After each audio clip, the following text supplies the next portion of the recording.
The last line of defense. The bridge of the ESV Defiant fell silent as Captain Maya Rice studied the tactical display. 47 ships, all that remained of Earth's defensive fleet, formed a protective barrier around humanity's last major colony. The holographic projection showed over 200 Draconid warships approaching in attack formation. "Time to intercept?" Maya asked, her voice steady despite the grim odds. Lieutenant Commander Cade Chen consulted his console. 3 hours, 17 minutes, Captain. Maya nodded, her dark eyes reflecting the red warning lights. She was 37 years old, but the last 6 months of running battles had etched new lines into her face. Her black hair was pulled back in a regulation bun, with a few strands of premature gray that hadn't been there when the war began. "Status of evacuation?" she asked. 63% complete, replied Commander Elena Santos, her XO. "We need at least 5 more hours to get everyone off-world." Maya's jaw tightened. "Then we'll buy them 5 hours. The Draconid assault on humanity had begun without warning 8 months ago. Earth had only joined the Galactic Assembly 20 years earlier, newcomers on an interstellar stage where most civilizations measured their histories in millennia. Humanity had been placed on probationary status, restricted in both territory and military capability. The Assembly had claimed these restrictions were standard protocol for emerging spacefaring species. Now Maya wondered if they'd been deliberately keeping humanity vulnerable. "Captain," called Lieutenant Imani Wilson from the communications station. "Priority transmission from Admiral Takeda." The main view screen shifted to show Admiral Hiroki Takeda's weathered face. The last remaining flag officer of Earth's fleet looked like he hadn't slept in days. "Captain Rice," he began without preamble. "The Security Council has made contact with the Assembly again. They're still refusing to intervene." "On what grounds?" Maya demanded, though she already knew the answer. "The same. That the conflict is a regional dispute outside their jurisdiction." The Admiral's expression hardened. The Proxima intercepts tell a different story. 3 weeks earlier, a stealth reconnaissance vessel had captured communications between Draconid commanders and an unidentified Assembly representative.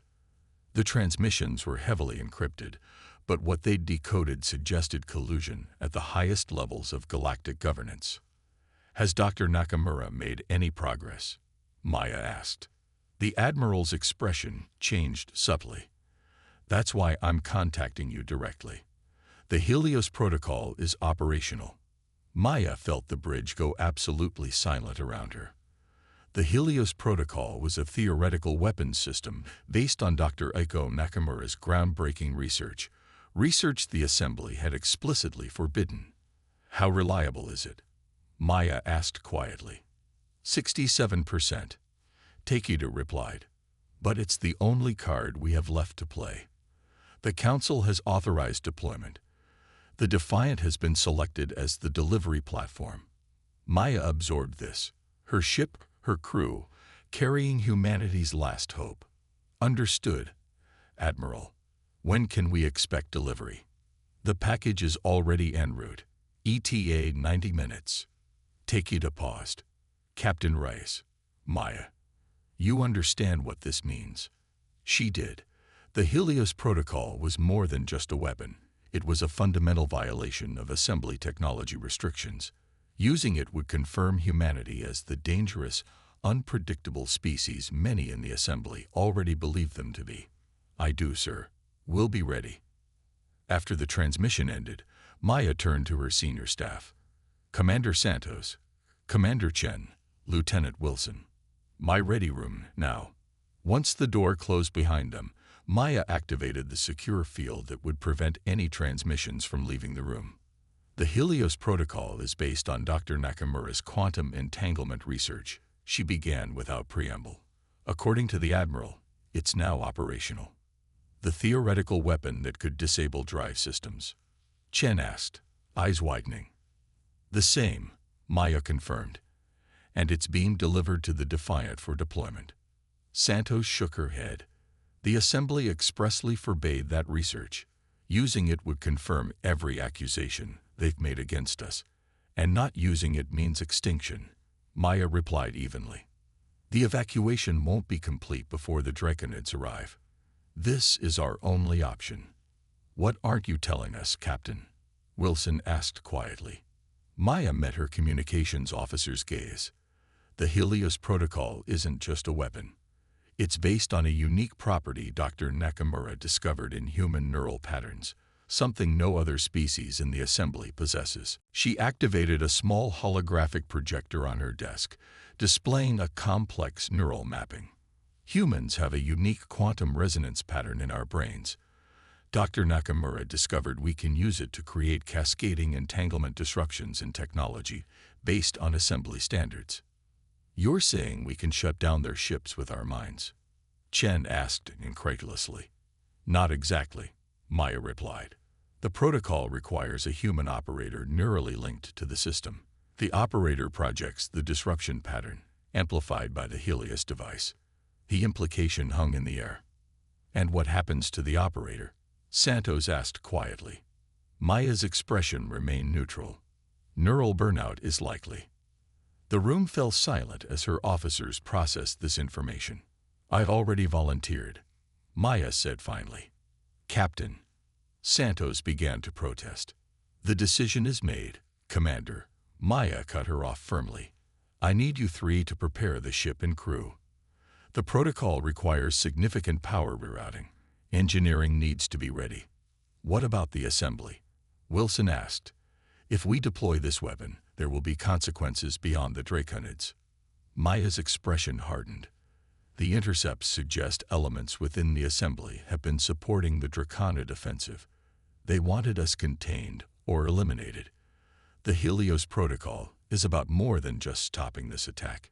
It's about showing the assembly that humanity won't be so easily dispatched. As her officers left to prepare, Maya remained alone in her ready room. She activated a secure communication channel, one that would reach Earth despite the vast distance. A moment later, her husband's face appeared on the small screen. Dr. Marcus Rice, one of Earth's foremost xenobiologists, looked tired but managed to smile when he saw her. Maya, he said softly. Marcus. She wished she could reach through the screen and touch him one last time. I don't have much time. His expression told her he already knew. The Helios Protocol. She nodded. It's our only chance. Neither spoke for a long moment. They had said their goodbyes months ago, when she'd taken command of the Defiant, both knowing she might never return. Our daughter asked about you today, Marcus said finally. She wanted to know when you're coming home to see her science project. Maya felt her composure slipping. Their daughter Sophia was only 7, too young to understand why her mother had been gone so long. Tell her, Maya's voice caught. Tell her I'm proud of her, and that I'm doing everything I can to keep her safe. Marcus nodded, his eyes glistening. I will. I have to go, Maya said, regaining her professional demeanor. The package arrives in an hour. I love you, Marcus said simply. I love you too, she replied. Always. The transmission ended, and Maya allowed herself one moment of grief before returning to the bridge. The prototype arrived 73 minutes later. The sleek, cylindrical device was smaller than Maya had expected, barely a meter long. Dr. Nakamura's team had included detailed installation instructions. Engineering reports the power relays are ready, Captain, Chen reported as Maya studied the tactical display. The Draconid fleet was now just 2 hours away. Time remaining on evacuation, she asked. 3 hours, 40 minutes at current pace, Santos replied grimly. Maya nodded, her decision made. Begin installation of the Helios Protocol. I'll be in Medical Bay for the neural interface preparation. The Unconquered. The medical bay of the ESV Defiant hummed with tense activity as Dr. Layla Patel carefully attached the neural interface to the base of Captain Maya Rice's skull. Neural mapping complete, Dr. Patel announced, her voice professional despite the gravity of what they were doing. Synchronization at 93%. That's better than expected. Maya sat motionless in the specially modified command chair that had been installed on the bridge. Delicate filaments connected the neural interface at her brainstem to the Helios device, now integrated into the ship's systems. "How long will I maintain consciousness once the protocol is activated?" Maya asked. Dr. Patel hesitated. "The simulations suggest between 4 and 6 minutes of full cognitive function. After that," she didn't need to finish the sentence. The door to the medical bay slid open, and Commander Santos stepped in. "Captain, the Draconid fleet has increased speed. New intercept in 73 minutes. Evacuation still requires just over 3 hours." Maya nodded. "And the rest of the fleet? All ships are in defensive formation. Admiral Takeda has ordered them to protect the Defiant at all costs until the protocol can be activated." "Very well." Maya stood carefully, mindful of the interface now connected to her nervous system. "Let's proceed." When she returned to the bridge, her crew stood at attention. Maya could see the mix of emotions in their eyes: respect, fear, determination. "As you were," she said, taking her modified seat. "Status report."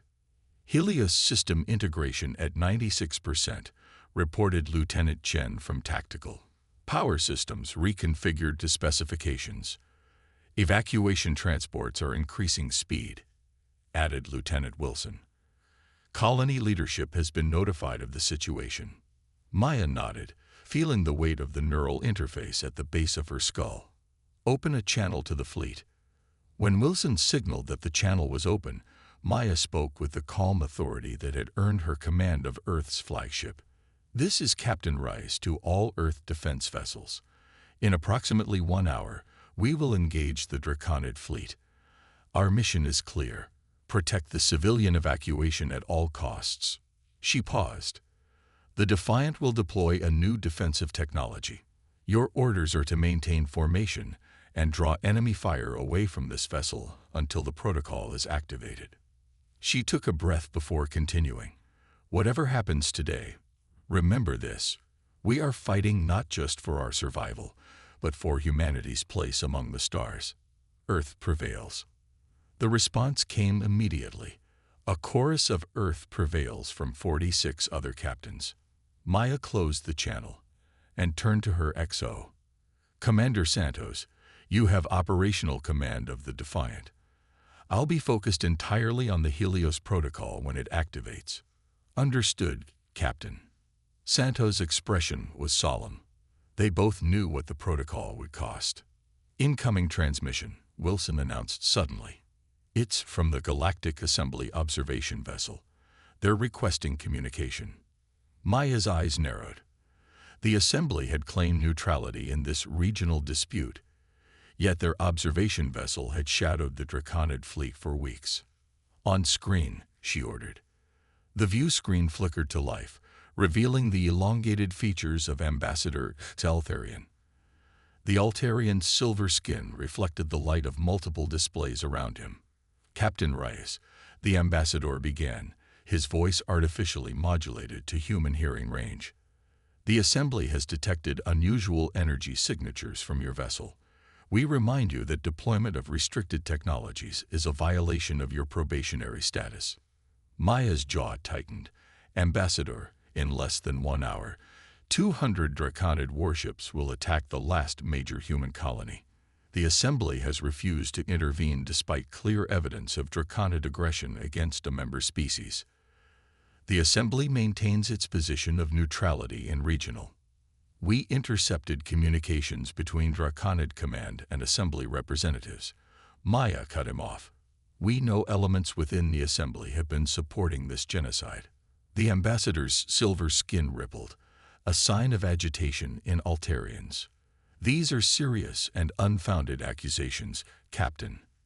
"Then explain why the Assembly prohibited research into quantum entanglement technologies specifically for humans, while allowing similar research by the Draconids." Maya countered. "Or why Assembly peacekeeping vessels have been conspicuously absent from human space during these attacks." Before the ambassador could respond, Chen called out, "Captain, the Draconid fleet has deployed long-range weaponry. Impact in 4 minutes. Maya turned back to the screen.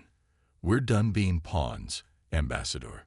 Humanity will defend itself by any means necessary. She cut the transmission with a gesture and turned to Santos. Battle stations. Prepare for impact. The next minutes were chaos as the first wave of Draconid energy weapons struck the human defensive line. 3 Earth vessels were immediately disabled, their shields collapsing under the concentrated firepower. Draconid fleet accelerating, reported Chen. New intercept in 22 minutes. Maya felt a cold certainty settle over her. Prepare the Helios protocol for activation. Divert all non-essential power. As her crew carried out her orders, Maya closed her eyes, focusing on the neural connection. She could now feel at the base of her skull. Dr. Nakamura's briefing had explained what she needed to do. Channel the unique quantum resonance pattern of the human brain through the amplification system. Captain, Santos said quietly beside her. Engineering reports the Helios system is ready.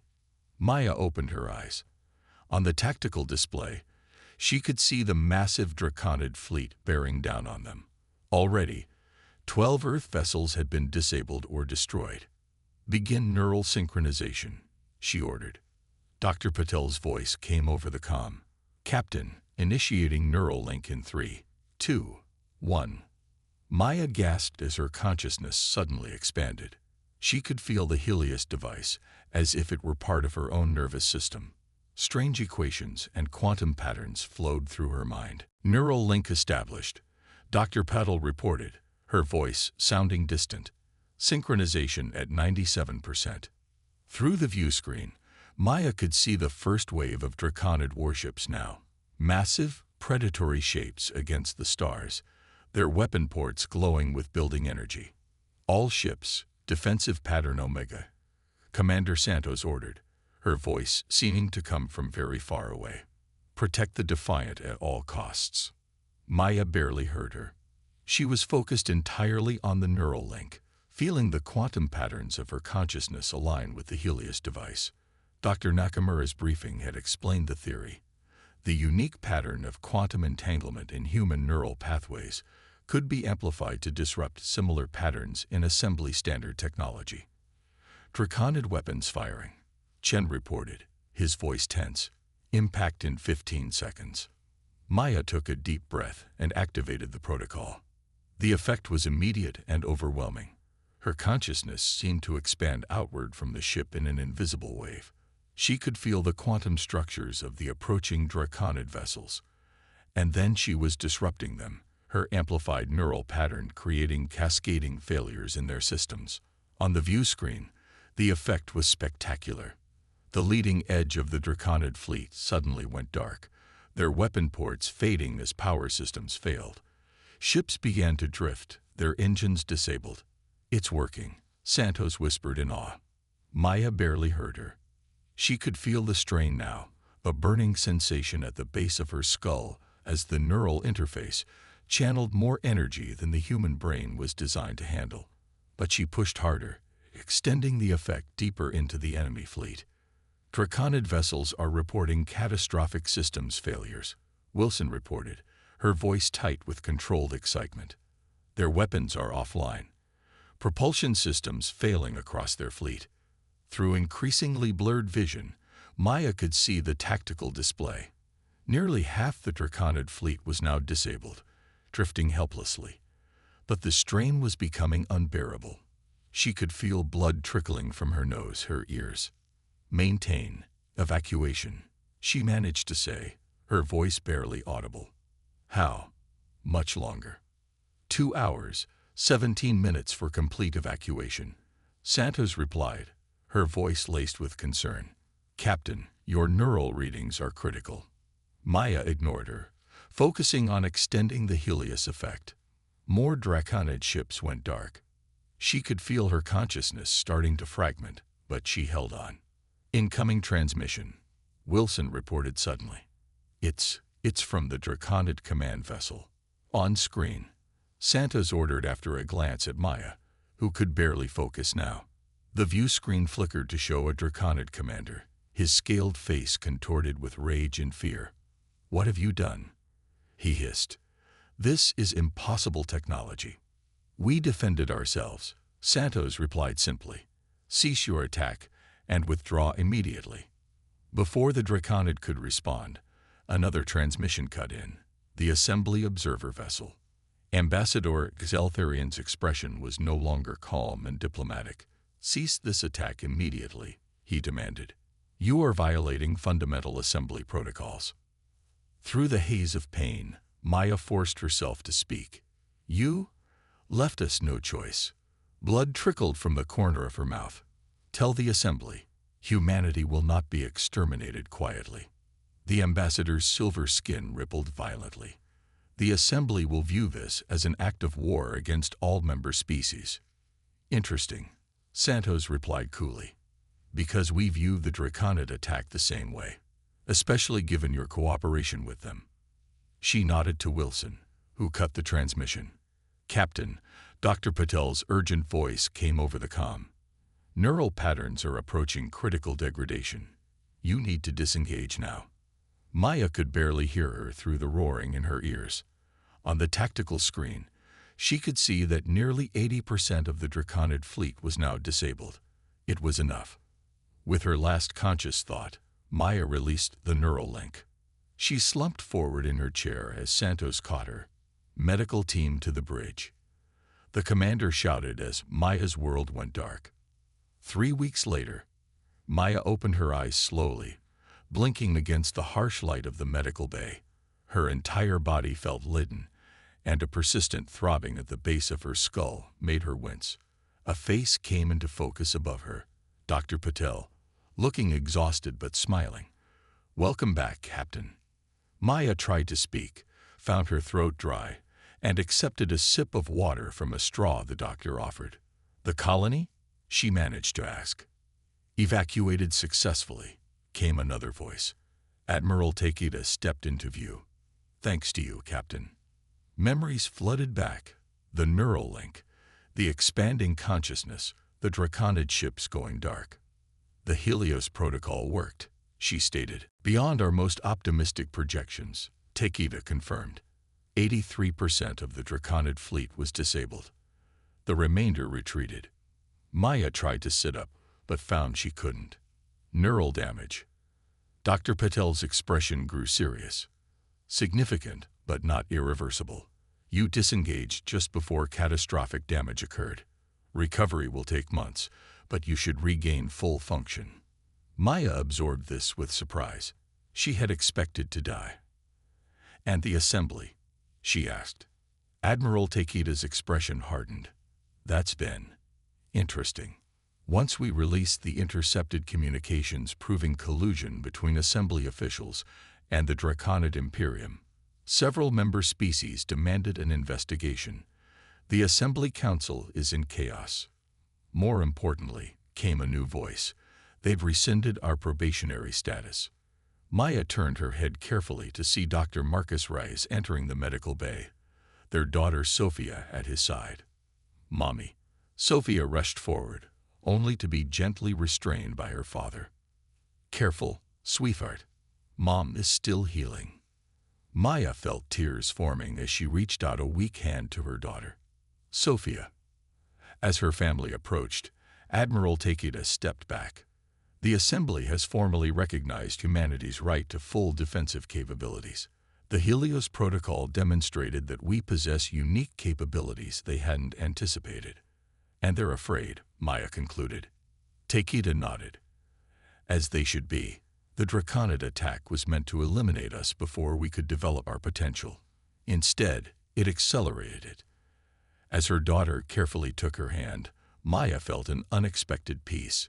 Humanity had secured its place among the stars, not through diplomacy or submission, but by demonstrating that they would not be easily conquered. "The evacuation ships?" she asked. "Safely relocated to the Beta Centauri colony," Takeda replied. "And construction has already begun on a new fleet incorporating the defensive applications of the Helios technology." Maya nodded, feeling the weight of the future settling on her shoulders again. But this time, it felt like hope rather than desperation. "Earth prevails," she whispered. Sophia squeezed her hand. Earth prevails, Mommy. As her family gathered around her, Maya knew that humanity's journey among the stars had only just begun, and a galactic assembly had learned a crucial lesson. Humans would not go quietly into the night. They would fight. They would adapt. They would survive. And the stars themselves would learn to respect them.